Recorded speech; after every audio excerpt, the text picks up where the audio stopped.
Hey everyone, it's your favourite wine-loving tradie, the wine animal here, and with two of my absolute favourite producers from the region, Yarra Valley and Giant Steps. I had this wine yesterday gifted to me by some lovely gentlemen at the Got Some podcast. Thanks Angus, thanks Carlos.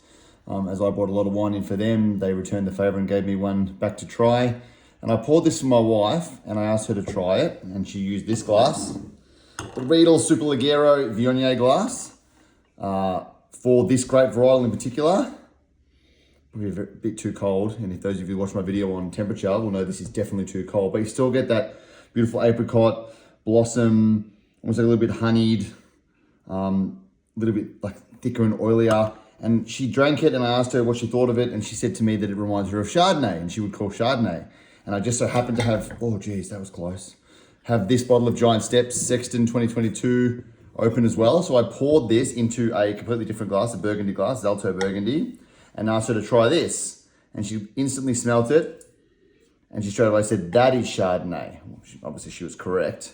But there's a vast difference in the Yarra Valley in these two grape varietals. Now these two vineyards are very, very close to each other. This being at the base of the Warramade Hills, and this being basically part of the Warramade Hills as far as I understand. But the vineyards are very, very close together. Now, in this one, you are going to get hand-picked, hand-harvested, only by staff of Yarra Valley. Only 2 barrels produced in total of this wine. So very, very rare. Beautiful, beautiful wine. Something that will go for decades and will only improve on that apricot, honey. Oh, incredible. And then the Giant Steps, with only 20% going through malolactic conversion, still has that really bright, ripe, crisp fruit and citrus.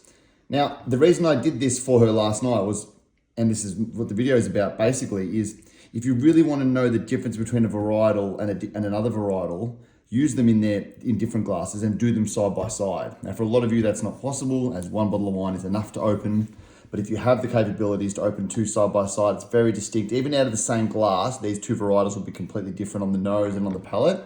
And it was a great way for me to help explain to her about the differences in Viognier from the Yarra and Chardonnay.